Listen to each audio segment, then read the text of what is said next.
Imagine waking up one day and finding out that you can't take your own money out of the bank. Your savings are locked, the money you worked hard for is now almost worthless, and you're left helpless. This is exactly what happened to millions of people in Lebanon since 2019.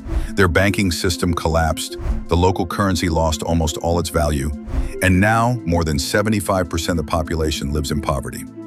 But the people of Lebanon didn't just sit back, they started fighting back in amazing ways. They began using bartering, cash, and even cryptocurrency to survive. In this video, we'll explore how this massive crisis turned into a new kind of financial revolution. Part 1. The banking collapse. In 2019, Lebanon's banks started to collapse. For years, government officials and banking leaders had misused public funds, borrowed irresponsibly, and failed to make needed reforms. When the financial system finally fell apart, banks froze around $170 billion in people's deposits.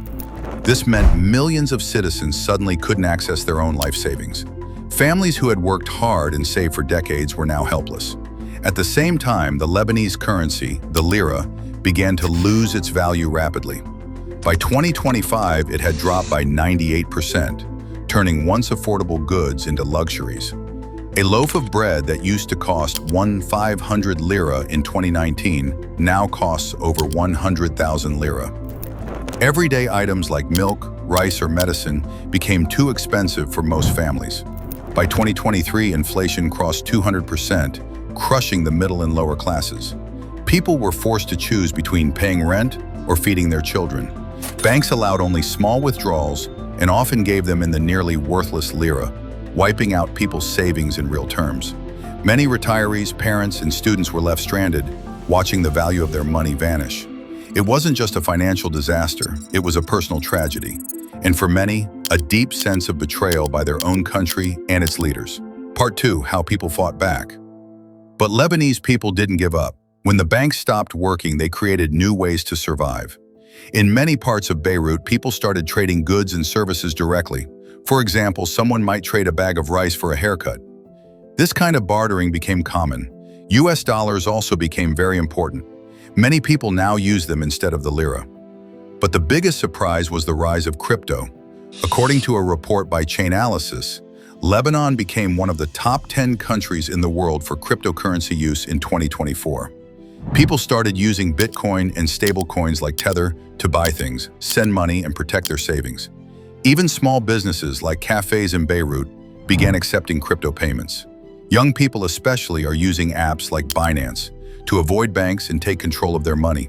Some tech startups have also started offering digital wallets, helping the 70% of Lebanese people who don't have access to formal banking.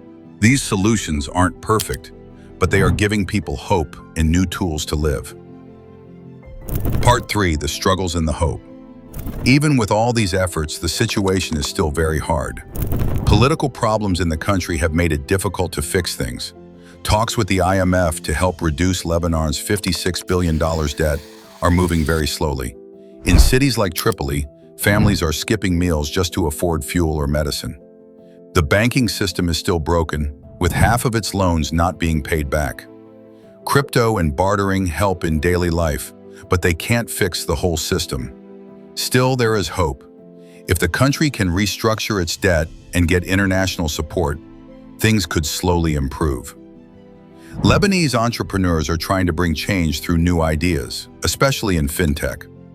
On social media platforms like X, formerly Twitter, people are using the hashtag Lebanon Crisis to share their stories and push for action. The people haven't given up. Now, the big question is, will the leaders finally act?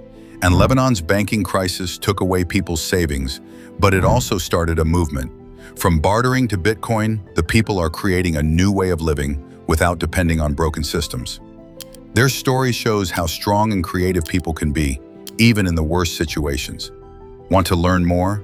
Go to X and search for hashtag Lebanon Crisis to see real stories of how people are surviving. And tell us in the comments, do you think Lebanon's banking system can recover, or is crypto the future? Don't forget to like, subscribe, and hit the bell icon for more powerful stories like this one.